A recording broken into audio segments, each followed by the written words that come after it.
Crescent City Steakhouse, a true neighborhood restaurant operated by the Vojkovic family since 1934, is the oldest steakhouse in the city of New Orleans. Serving only hand-cut, prime-aged, corn-fed beef for over 80 years, Crescent City Steakhouse has become a dining destination for both die-hard locals and adventurous travelers who seek traditional, timeless New Orleans cuisine. Crescent City Steakhouse, 1001 North Broad, on the corner of St. Philip, in the heart of New Orleans. Fall in love with autumn with PJ's new seasonal lattes. Our pumpkin latte brings you all the flavors of a pumpkin pie with hints of cinnamon and nutmeg, like your favorite holiday dessert in a cup. And our s'mores latte with flavors of toasted marshmallows, warm milk chocolate, and graham cracker cinnamon is sure to bring back campfire memories. The PJ's Fall Seasonal Lattes, available at your local PJ's only for a limited time. Frenchie's Art Gallery, located on historic Oak Street beside the Maple Leaf Bar. With over 3,000 square feet of space, it features a large gallery front room and Frenchie's personal art studio. Frenchie's Art Gallery is also connected to the Maple Leaf Courtyard, which is ideal for the New Orleans night scene. Frenchie's Art Gallery, 8314 Oak Street. Yeah, you're right.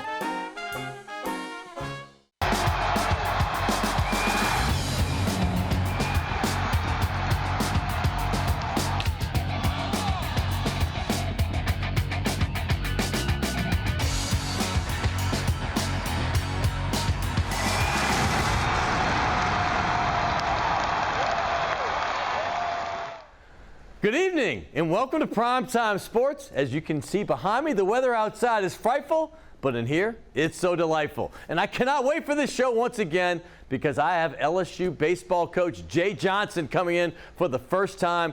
This guy has obviously been to 2 World Series with the Arizona Wildcats. He had a great first year with LSU, winning 40 games. He get one little whisker going to the Super Regional, but this is a guy for the future. And remember what a relentless recruiter he is, right? He's got a great recruiting class, plus those transfers we talked about last show. Tommy Tanks White right there. What a great job he's done. Also, we're going to have a guest that just had to cancel the last second. The weather. His wife had to get to the hospital. Leo Nocentelli will be back next week. That is the famed guitarist from the Meters. This is one of our true legends here in New Orleans. 54 years. He wrote Hey Pocky Way. He wrote Sissy Strut. He's one of the great guitarists, and he's going to be back. He's not going to be here, unfortunately. Pasuki, we wish you well. Hope you get better. But we do have some interesting information. I also have Sion James from Tuaine. I cannot wait to have him on as well. He's a Tulane basketball player, and we love hoops around here, so we're going to give the Wave some love. But speaking of recruiting, how about what Jay Johnson's counterpart did? Brian Kelly, the head coach for the LSU football team. There he is at spring practice over there. But he had a giant 2 weeks. Let me tell you, giant. He had 6 recruits before. Now he's got 14. He picked up 8 blue chippers, big-time players, a couple big-time defensive ends. I cannot wait to see in Tiger Stadium, but his best might be a guy named Jaylen Brown. This is his first 5-star as an LSU coach. Jaylen Brown is a blue chip wide receiver out of the city of Miami. He's one of the big-time recruits that LSU will ever get. He is from Gulliver High School in Miami, and this guy is a game changer who will play immediately. Look out for him, Tiger fans, in 2023. I cannot wait. And let's switch gears now to tennis. It was a big week. We all know Wimbledon is the biggest tournament, at least in my opinion, out there, out of the 4 majors. Well, he had an interesting final. Nick Kyrgios, who's first time in a major final. You see him with the red hat. He's the Mr. Anti-Establishment. You're not supposed to wear red at Wimbledon, but he thumbed his nose and said, I'm wearing red. So Nick Kyrgios came in, but he's playing Novak Djokovic. Djokovic is going for his 7th straight Wimbledon championship and his 22nd overall. But Kyrgios won the first set. But that's no strange thing for Djokovic. Kyrgios melted down after that. If you saw him, he's yelling at his own family in the stands. He's like, cheer for me. He's going nuts.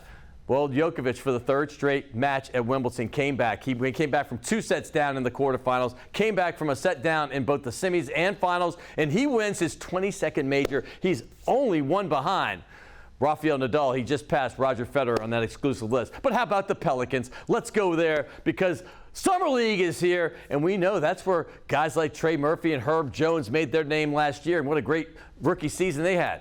Well, how about this? Dyson Daniels, the first pick for the Pelicans with the 8th overall pick. He gets injured in the first quarter of the first game. It's an ankle, but the tests were negative, so nothing's broken. He's going to be held out the rest of it. But Trey Murphy is blowing, and I mean blowing up. Trey Murphy, who played last year in the Summer League, did well. He's the second leading scorer right now in the entire Summer League. He had 30 points last night. What a fantastic game he had. And speaking of Summer League, how about our LSU guy blowing up? You're talking about the third leading scorer. Cam Thomas right there at Brooklyn is the second leading scorer in the entire Summer League. He is blowing up and doing some great things. And Zion Williamson, speaking of the Pelicans, has made it official. He is signed, sealed, and delivered $231 million over 5 years. That's a lot of cash, but trust me, he's going to be worth it. The Pelicans' future is so bright. You got Brandon Ingram, you got C.J. McCollum, you got Herb Jones, and you got Zion. Coming up next, Primetime Sports. Don't go anywhere.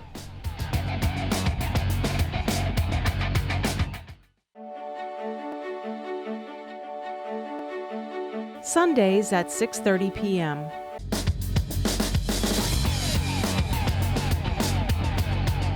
Hey, welcome back to Primetime Sports, and we have a great show for you today. Hey, if you're an LSU baseball fan, you're well aware who my next guest is. But if you're a casual fan, maybe you've not been around a good bit, maybe you're from New Orleans and don't watch it all the time, well, you're in for a treat, because our next guest is LSU's relatively new baseball coach.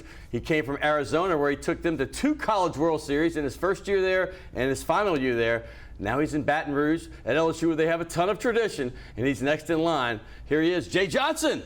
Welcome Scott, how you doing, man? Good to see you, Thanks for having me on. I have a couple questions just to start, because Louisiana folks, well, they love you to love Louisiana, and we love you back. Having been not a resident here and probably never lived here, what are your thoughts after 1 year? There's nowhere else I'd rather be. I view LSU as the pinnacle of college baseball. There's a lot of reasons for that, the tradition, the history, the great players. But the fans, I mean, really make this a unique place. I think it's a once-in-a-coaching career stop where you get so many people that care about your program and what you're trying to do. So there's nowhere else I'd rather be. You must love the pressure, because I just remember talking to Paul, and Paul was like, well, it's either the College World Series or bust. And I was like, that's a hard thing to live up to. But you said something in one of those press conferences that blew me away about, you could feel wanting to be in the College World Series so bad that you could taste it, or what was it? Yeah, I mean, every day of my life for the past however many years has been about one thing, Omaha, and trying to get there as many times over as we possibly can. So it's really no different for me, because this is how I've operated my entire life, and it's a lot of fun to have as many people invested in your program as we do at LSU. What's your wife? What's she think about Baton Rouge? I mean, this is a whole new thing. You're coming from Arizona. Before that, I believe it was Nevada, California. Well, now you're all over here in the Deep South, not just the South, the Deep South. What does she think? I think we're very happy. Right. And I've married up in terms of have a wife that's so invested in our team and our program.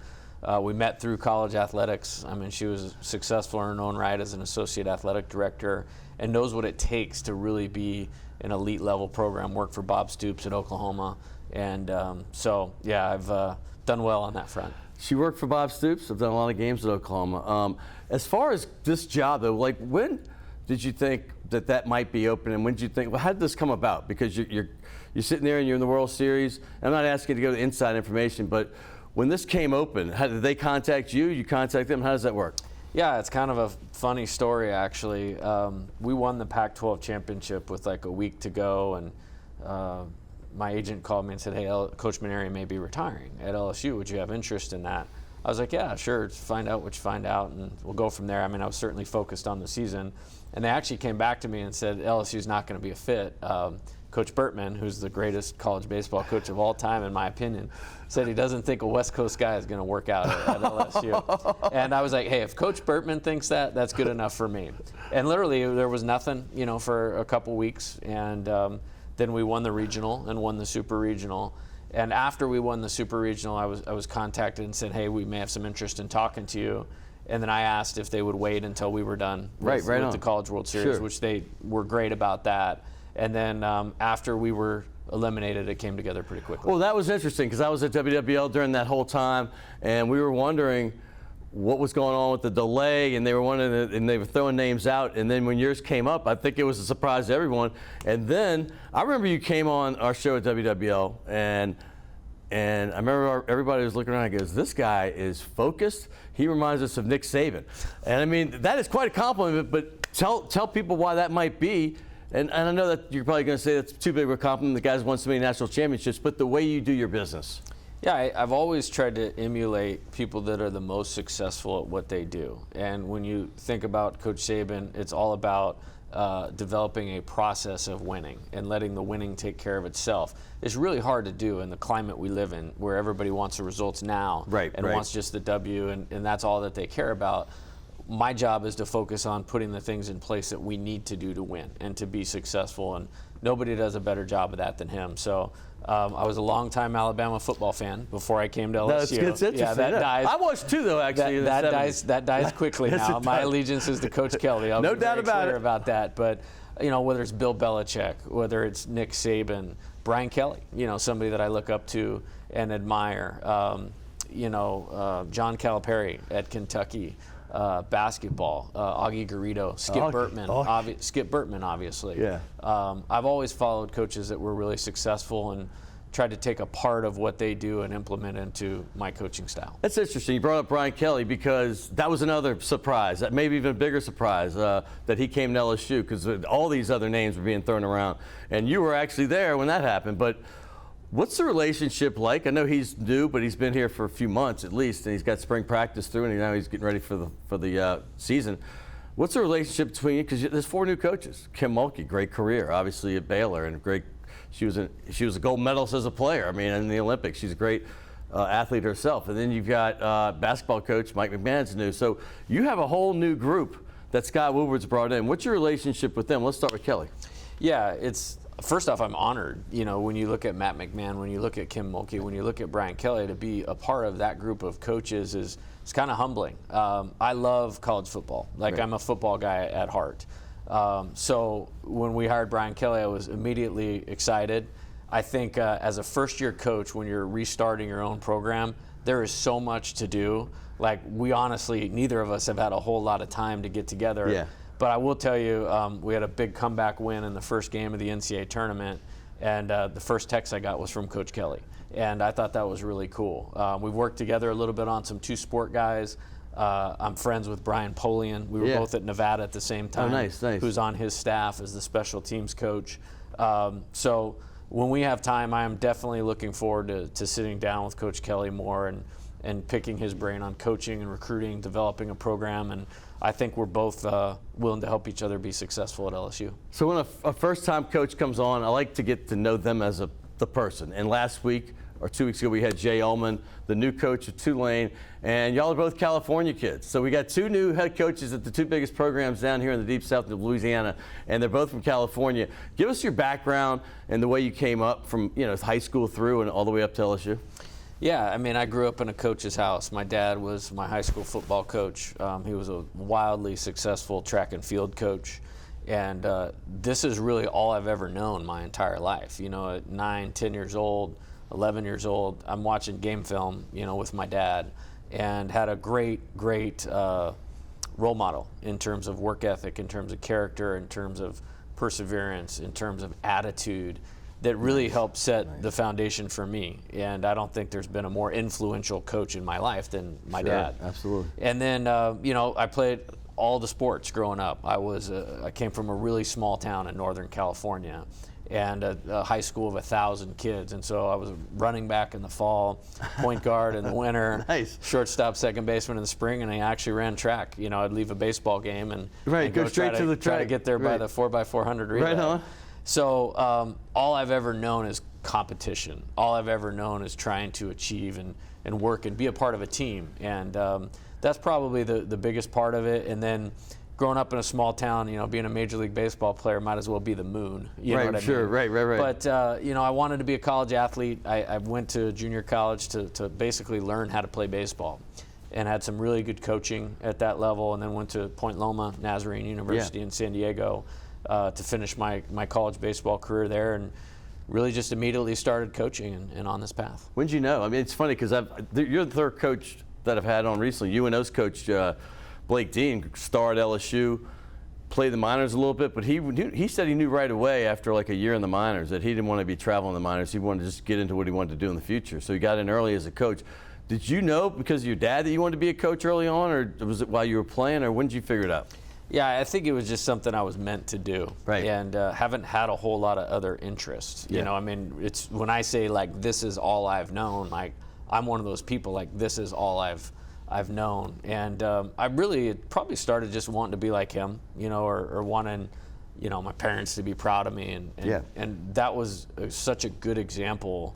Like I really didn't think about doing a whole lot else. I think I tried being a business major in college for about 10 minutes, and that's over. I got the first couple tests back and going like, I think stick with coaching. I think PE major is my lane. Yeah, And right. very, very happy with the choice, and yeah. You know, Archie Manning comes on the show a good bit. So he was said it's important because he was a four-sport athlete himself, star in each of them. And obviously his kids, Peyton, Eli, Cooper, they all played every sport. And now Arch, who's the #1 recruit in the country, plays every sport. So I love that you mentioned that because so often today they want you to specialize, and the coaches get territorial and they say, hey, take this. So what is your take on that? I mean, like, you know, obviously you want the baseball players to be the best they can. And, you know, obviously the more they just play one sport, they are going to be. But do you think it's important to play them all? I have a different view on this. I don't think it's a one-size-fits-all model. Right. I think sometimes if I look back, had I just concentrated on baseball, I might have been able to do a little better, play at a bigger school. And I think it's everybody's choice. Now, would I go back and change my experience? I absolutely would not. I mean, yeah, because you smile when you mention those other sports. Absolutely. I could tell you enjoyed it. Yeah, absolutely. I mean, I wanted to win the Heisman Trophy. Like, that was my goal as a kid. That was my goal as a kid. Hey, Doug Flutie did it. There you go. Yeah, the 65-yard pass against Miami. Failing caught that one. I think there was so much value, and I've carried so much value from doing those other sports that have helped me become a better coach and leader. You know, the physical toughness element of football, of being a 5'7", 170-pound running back and getting knocked down and having to get back up and take the next carry. Yeah. You know, point guard. You know, it's an unselfish mentality where you're distributing the ball and just trying to find a way for your team to win. Running track and, you know, 400 meters and 800 meters, those are so tough. Those are my runs, too. Yeah, I did not like track. I did it because of my dad. But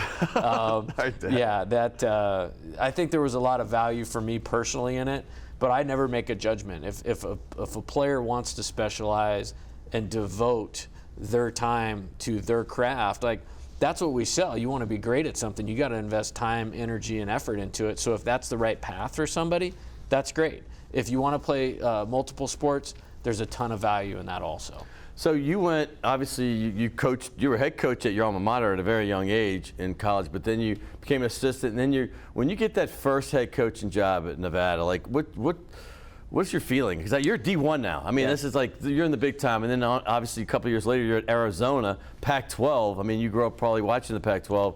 What's that feel like as a young guy to get that kind of job? Yeah, it was a pretty pivotal moment in my life, and I think the best thing I did is I didn't take a job until it was the right job, and I was totally ready. Right. I mean, I was a 27-year-old head coach at Point Loma, and then after I went to the University of San Diego, I stayed at the University of San Diego for 8 years, and that was an unbelievable laboratory for me. Outside of my dad, Rich Hill, who was my boss at the University of San Diego, he's now the head coach at the University of Hawaii. Yeah. Probably had a bigger impact on me than anybody else. A, giving me that opportunity. B, presenting the model of how to do it. I believe if he was at an LSU in Arizona, he would have multiple College World Series appearances and a national championship. Wow, okay. So I spent 8 years there with him and had enough autonomy to go work on my own and do the things that I needed to do and then learn from him. So when I went to Nevada, I stepped into that chair and felt very prepared and ready. I had been operating like I was a head coach for 8 years. And so I think going at the right time was probably the best decision I ever made. I mean, that little school had you, Rich Hill, obviously, and then didn't the pitching coach go on? Eric Valenzuela, he's head coach at Long Beach State. Yeah, Long Beach State, right. And they got a great program. They had a great program, and I mean, you look around, Sean Kinney's the pitching coach at Georgia, Brian Green's the head coach at Washington State. And that's all Coach Hill. And, I don't always publicly get opportunities to thank him, especially being out here. But Sure. he was about as influential as somebody could be in my career. That's very nice. You went on to Arizona, and this is to me crazy. I mean, you get there. I know they have a good program, but you take them to the College World Series. You were this close. Was that the Coastal Carolina year? Yes. Oh, I got chills. I remember that, and everybody remembers Coastal Carolina's big run. Y'all got to the championship series. Yes. We'll talk about that year and doing that right away. Yeah, it was unbelievable. And I can tell you're disappointed. Yeah, that's one that's going to stay with me forever. Right. And, first off, that team, we were picked to finish 10th out of 11 in the Pac-12. That's crazy. And there wasn't a lot of expectations. They'd come off 3 down years where I didn't have one player on my team that had played in the NCAA tournament before. And so we went in. I did like the pieces. I thought I could help some of those pieces. We actually recruited 6 guys that summer that were very impactful on that team. But, the fall wasn't very good. I was like, man, we got work to do. I'm not sure how this. So this team that picked 10th out of 11th, and in the fall you're thinking, okay, let's just try to get in the top half of the conference. How does this make this run? Well, I'm very big on the team building component and trying to build an organization where everyone places the needs of the team above their own. And so we did some things early in January when we got back for the spring, and you could see it like really starting to come together. Well, then after further look, you got Bobby Dahlbeck, who's the first baseman for the Boston Red Sox. Yes. J.J. Matijevich's in the big leagues with the Astros. Jared Oliva, major leaguer. Kevin Ginkel's been in the big leagues with the Arizona Diamondbacks. Alfonso Rivas is the first baseman for the Cubs. So that team was tremendously talented. Yeah. And I think, we just kind of came together and got enough pitching, and they played hard. And it's a team I'm really proud of. But yeah, to end it with the tying run on third base, the winning run on second base in Game 3 of the College World Series Finals, that's tough. Now, I will never let the disappointment of losing that blind me of what that team actually accomplished. I think we won 49 games, got to Omaha, played for a national title. All those guys were great kids. Several of them major leaguers. Always be very proud of that team, but I'm never going to forget, finishing number 2 the rest of my life. No, that sticks with you more than anything. I mean, you could win the title, but you're going to what could have happened if I could have got that one? But you stayed there a while, and then how is it, you cap it off, you didn't win the World Series, but you got to the World Series again, first and last year. That's got to be a good feeling. Yeah, I'm very proud of what we did at Arizona. Yeah. I think we won almost 65% of our games over 5 years. When you look at the legendary coaches that have coached at that program, obviously Jerry Kendall, 3 national championships. Andy Lopez, national championship winning. They have 7, right? Winning 4. 4, okay. Sorry. But to really make that program good in kind of the modern era of college baseball, we were relevant every game from the first game to the last game I coached there. Is a time period I'm really proud of. And that place means a lot to me. Right. Honestly, if it wasn't LSU, I probably would have finished my career there, but it was because of LSU. There was no way I was going to turn that opportunity down. Well, speaking of that opportunity, you brought a pretty star baseball player with you, or a couple actually, but one of them's about to be drafted. And I like to talk about him because he just seems like the epitome of big leaguer, class act, all the way around. Jacob Berry, you've known him since he was young. So talk about that relationship and his future, because obviously he's only been at LSU 1 year and only played college baseball too, but he's 21, right? Yes. So he's eligible for the draft. Talk about Tim.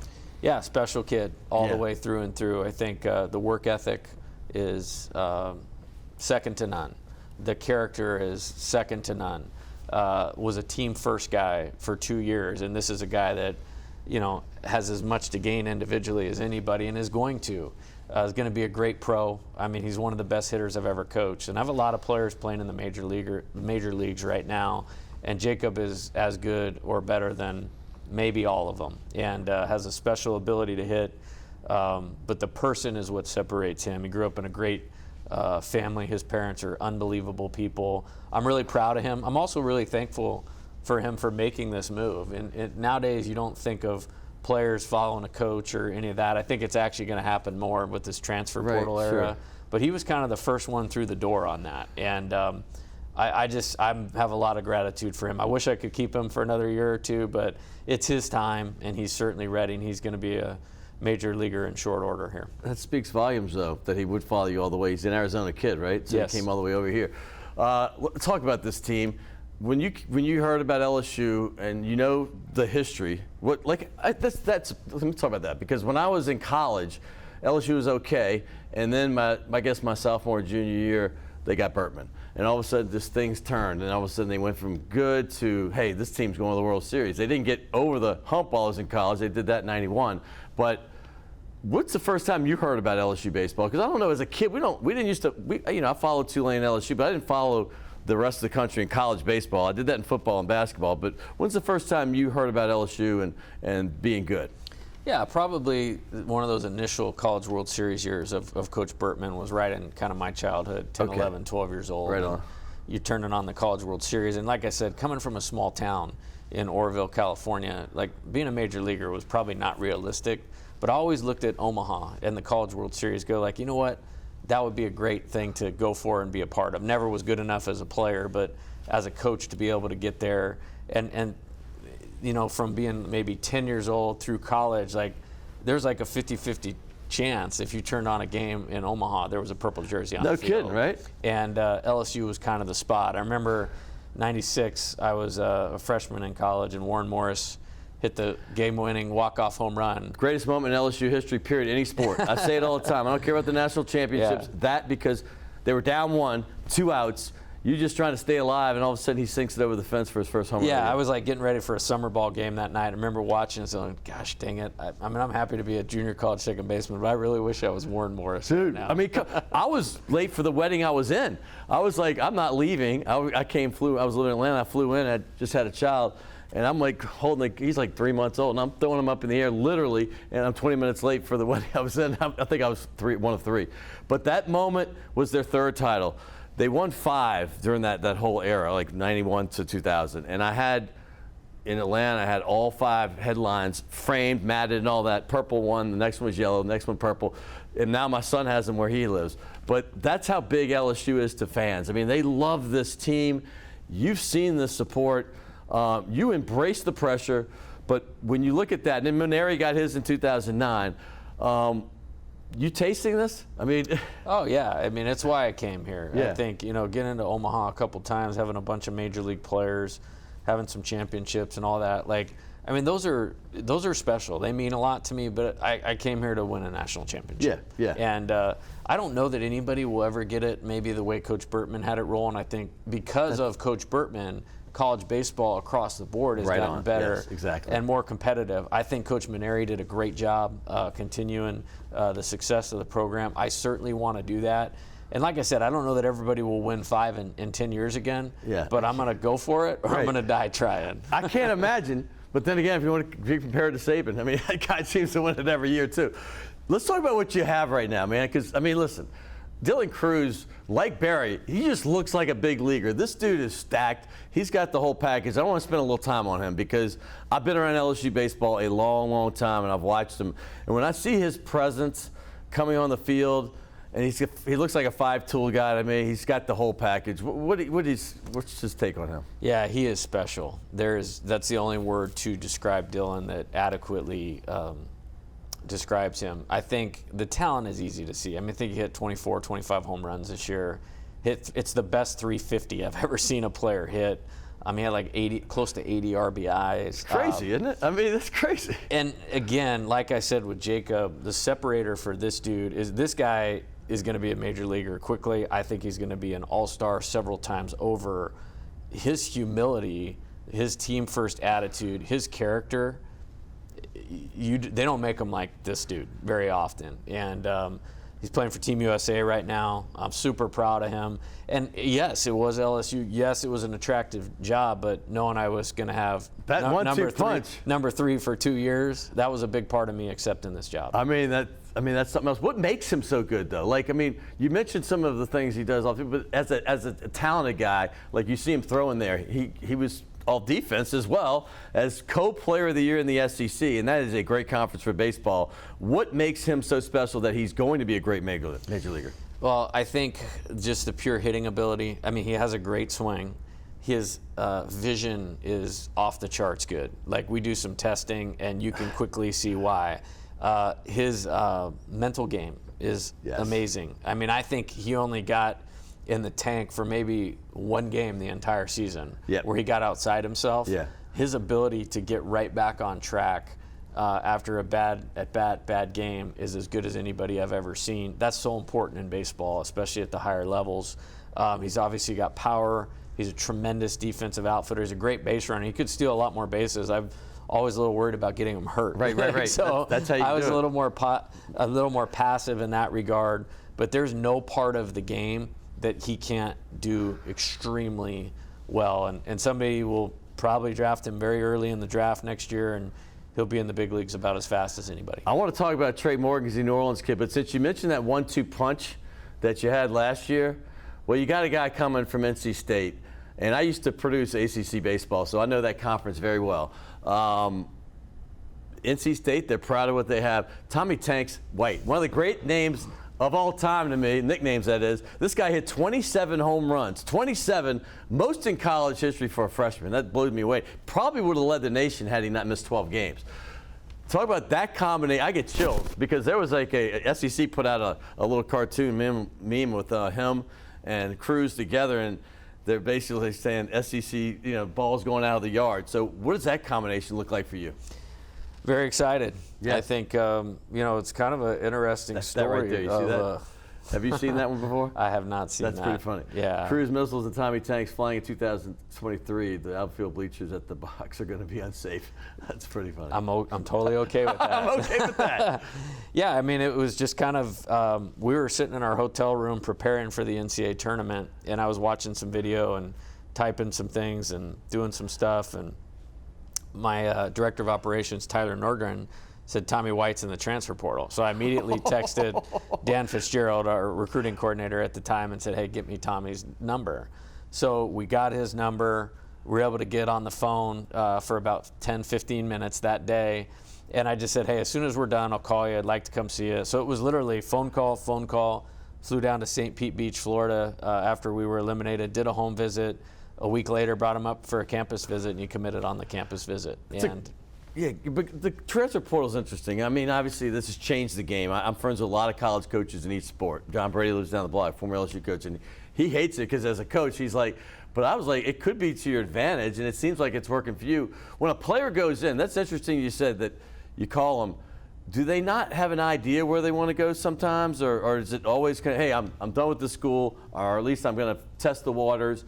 And they just have no idea? What is your take on that? I think it's different for everybody. I'm sure some have a thought in mind of where they would like to go. Right. Everyone's different. I think for him, there was a thought he was going to a certain school. My attitude was like, hey, it's LSU. Let's go for it. Right. And, we were able to move him in our direction. And I think our development plan for him and is in alignment with what he wants to do in his career. We've had success with similar type players as Tommy. You can't get a better example than Jacob Berry. Right, and, right. What we did with him over the last couple of years. Well, you get Tommy for 2 years, don't you? That's a big deal. I'm very happy about that. When I looked at the transfers coming, I looked at the years left, and I'm like, there's a couple here that have 2 years. That's got to be exciting. Yeah, no doubt about it. And, when you go back to, like, Dylan, having protection for him in the order so he gets pitched to was a big part of his success this year, and Dylan will tell you that. So to add another bat with Dylan, with Trey Morgan, with Jordan Thompson, and some of the other, Josh Pearson, some of the other great players that we have is really exciting. You mentioned Trey Morgan, New Orleans kid. We love him. Catholic League, played at Brother Martin. Big history in that district here in New Orleans. All defensive first team. This guy's got a lot of tools. Tell us, our New Orleans and South Louisiana folks, what makes him special? He has as good of hand-eye coordination and bat-to-ball skills as anybody I've ever coached. The other part of the thing with Trey is he is oh my goodness. He is an insane competitor. This guy in the box, his battle with the pitcher is very, very personal. And I'm really proud of him. He had a knee injury all year this year, was able to kind of work through that. And I think he really improved towards the back of the season as well, even playing not at 100%. So I'm very proud of him for making the Team USA thing that he's playing with Dylan right now.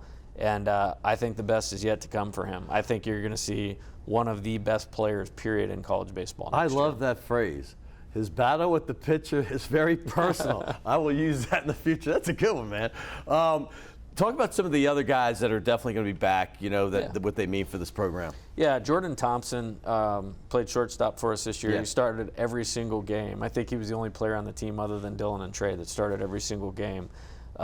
He is so clutch. I mean, he's a guy you want up with runners on base in a key spot in the game. He's mentally tough. Had some defensive struggles early in the season, overcame those.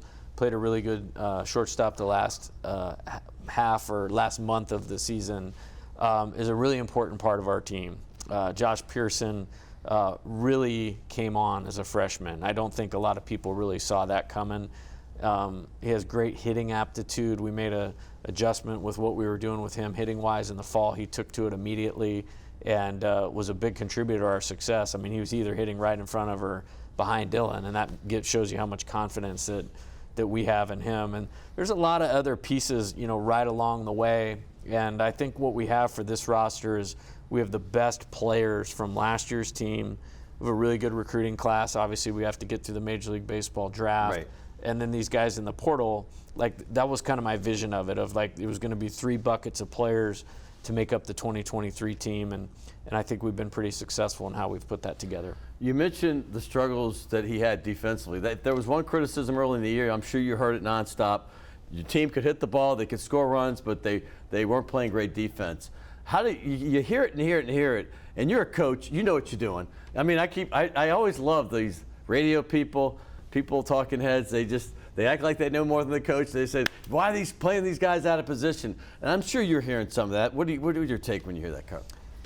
I just focus on what we need to do to win. Right. And so my choice was I directly got involved with the infielders probably about 25, 28 games in the season. And I basically just said, we are going to make sure that we are as good as we can be for the rest of the way. At that point, your talent is your talent. There's nothing you can do about it midstream. So I think Jordan is a talented kid. He was battling an injury the first half of the year that we kept under wraps. I mean, he had knee surgery 3 weeks before the season started. Wow, okay, I didn't know that. And made it back. That speaks to his toughness. My goodness. Cade Doty, we were kind of moving around a little bit. So we had some plays in the outfield that we didn't make that we should make. Sure. But if you look at the last 25 to 30 games, we got it regulated. We want to have that from game 1 next year. So I'm actually going to coach the infielders next year from August 22nd, the first day of school. And it's kind of like a football coach taking a position and making sure that's a good, well-coached position on the team. I also like the personnel. You mentioned Jordan is back, Trey is back.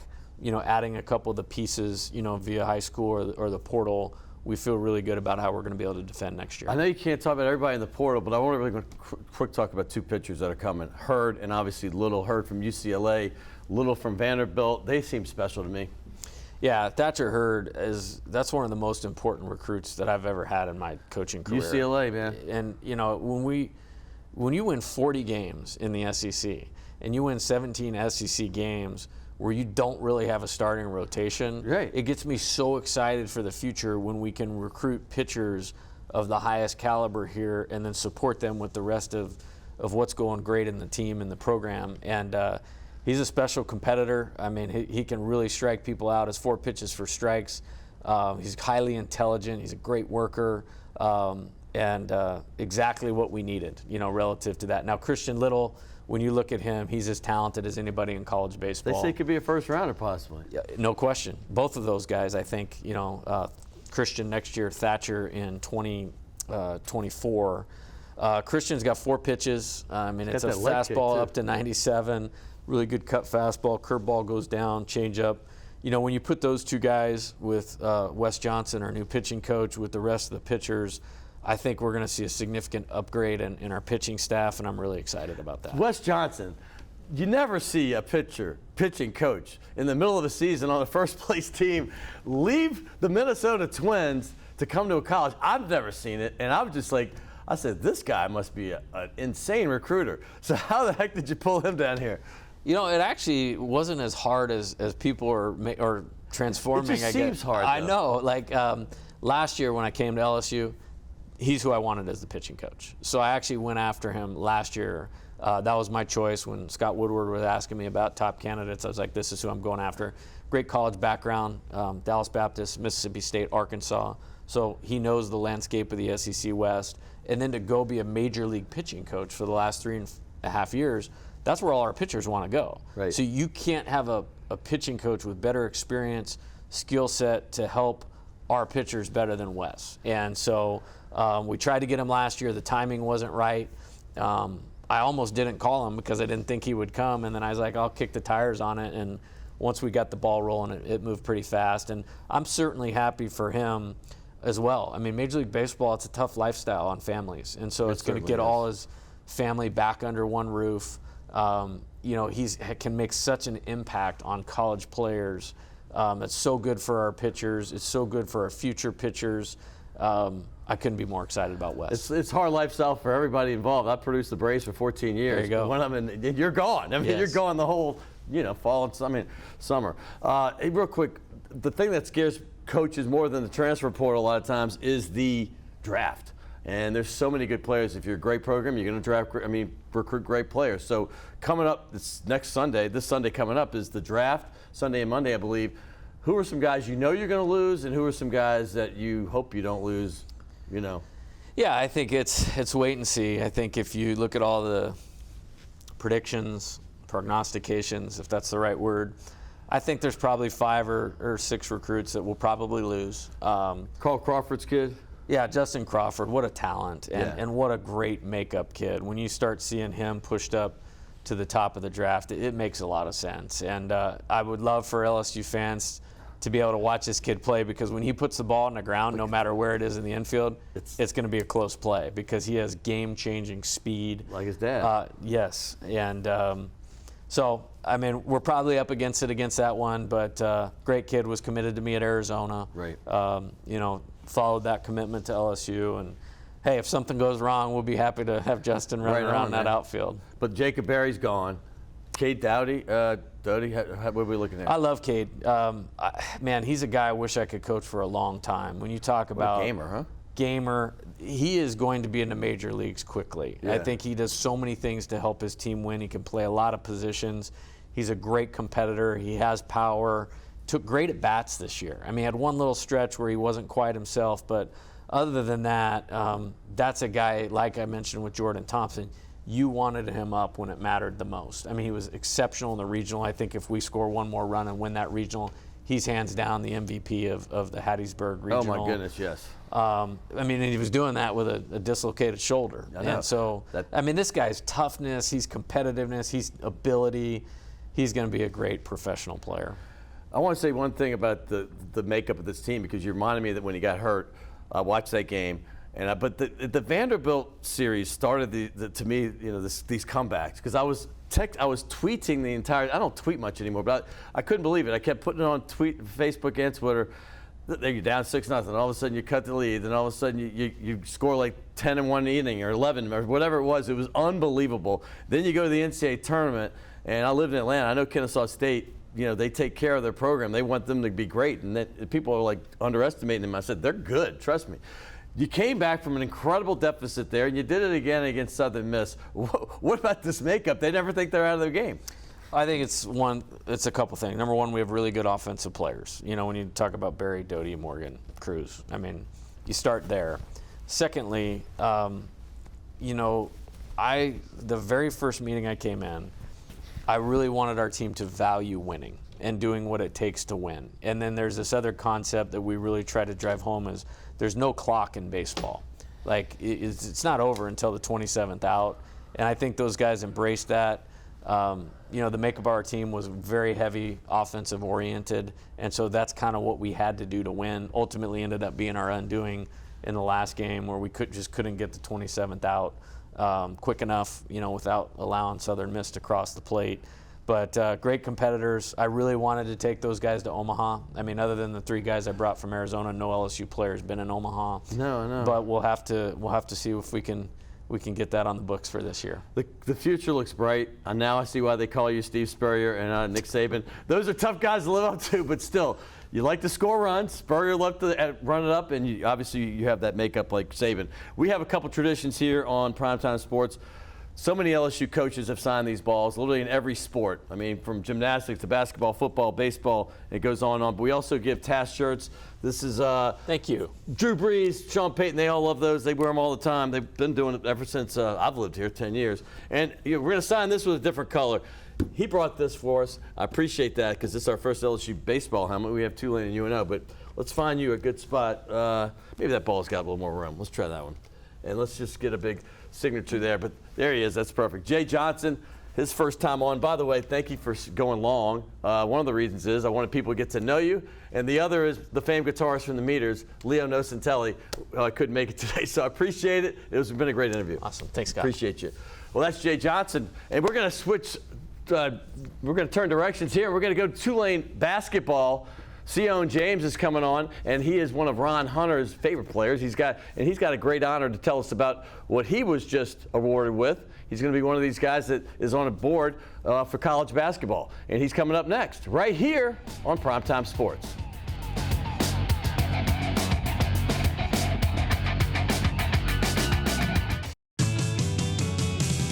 Rock and roll will never die. It's old New Orleans, my oh my. Come on, baby, let's go rock and roll at the city lane. All night, let's roll, let's rock and roll. Baby, do the rock and roll. At the mid-city lanes, the home of rock and roll. The owners of the Delachaise Wine Bar on St. Charles Avenue have opened up their newest creation uptown on Maple Street called Chez Delachaise, a new local wine bistro featuring a larger menu of small and large plates, a brighter atmosphere, and full table service. Additionally, patrons can enjoy a large patio out front as well as an extensive wine list offering selections from around the world. It's Chez Delachaise, 7708 Maple Street between Carrollton and Broadway.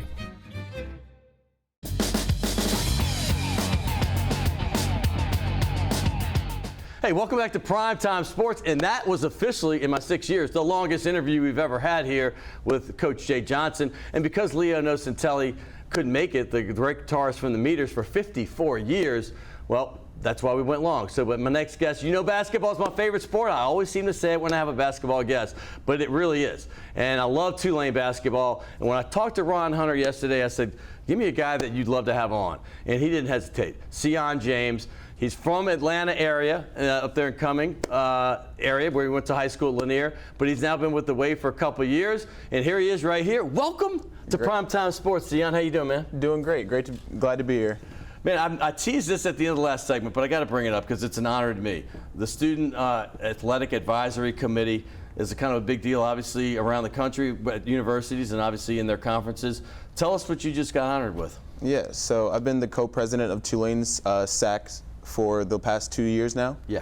And it's been a great opportunity. And this past year, I got the opportunity to be the chair for the American Conference SAC. So with them, I kind of organize the Student Athletic Advisory Committees for the different schools in the conference, and it's a really exciting opportunity. If I'm family or parent, I'm sitting at home and I'm hearing that my child got that, I'd be as honored with that as anything he's done on the basketball court. So they had to be thrilled, huh? Oh yeah, they were super excited. When I first got the news, I called my mom and she was screaming in my ear on the phone. I had to pull the phone back because she was being too loud. That's cool, man. Yeah, it was great. So let's go back before you got to Tulane, because you ironically, when I look through your bio and I'm looking at your history and pulling pictures, and I see Longhorns in the picture, I'm like, golly. I see you in Texas somewhere, and then I'm thinking, then I saw Atlanta, and I'm thinking, oh my goodness, that's the same high school my kids went to. It was a relatively new high school, but they have tons of students, and it's a great school academically and athletically. I think the baseball team was #1 in the country at one time. I know you have a great basketball program, but Lanier, talk about that, right, playing for them, and then coming all the way from Atlanta to New Orleans, and why you did that. Well, first of all, it was great. I love Lanier High School with all my heart. I love the Sugar Hill area. Yeah. I go back every summer. I still hang with teachers and coaches from the Sugar Hill area. They're great. I love the school. The basketball program was great. Our coach, Coach Mayweather, he was really a great mentor for me and kind of pushed me in this direction. And then once I got to the point where college was on the line, I met our coaches now at Tulane, Coach Hunter and the staff, because they were in the Atlanta area coaching at Georgia State. Absolutely. So then when they came down here, it kind of made sense for me to get away from home a little bit with people that my people at home still trusted. So it was a perfect situation. 2 of those 3 kids I mentioned that went to that high school of mine, they came down here as well. So they loved it down here in New Orleans and Baton Rouge. Talk about this Tulane basketball program, because I think you surprised a lot of people. I grew up going to Tulane games. I always want them to be good. I love the program, love the gym. I really do. When that thing's rocking, and this year you guys got it rocking like it was in the 80s, it was in the 70s, and that's how it always used to be. How much fun was that to see? It was amazing. It was great. You know, when I came down to Tulane, the program hasn't been great the last few years. So in my mind, you kind of see a blank canvas where we can do whatever we want. Like we can really make the program as big as we want. And we had Devlin rocking at 11 a.m. games. It was incredible. The atmosphere of people on noon on a Saturday coming to see the basketball games. I mean, we were an exciting team. We were just a team to come watch. And I'm glad that everyone else noticed it too. We had so much fun playing. We really feed off the energy that the crowd brings. We had some afternoon games, some primetime games with incredible crowds, and it makes us play so much better. And we just love having the students around and everyone in the community really supporting New Orleans' team. So what was it like walking around campus? Like, I mean, this is you finished your 2nd year, right? Yeah. So year 1, you know, hey, athlete, whatever.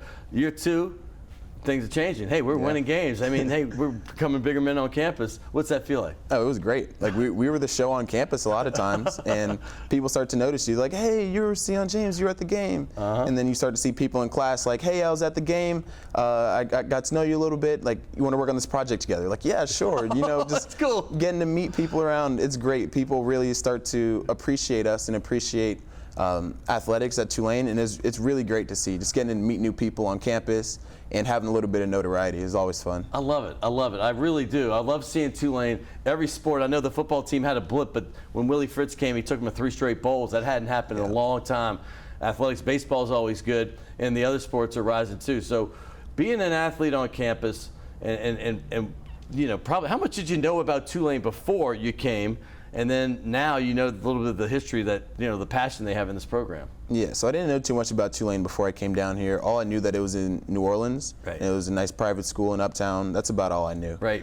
And now since I've learned so much about the culture and about the community and how people that love Tulane really love Tulane. They do. They and do. It's so fun. It's so fun to be around. You mentioned the culture. I got to bring that up because New Orleans, we love our people from out of town to hang out and enjoy themselves. We want to give them the best time.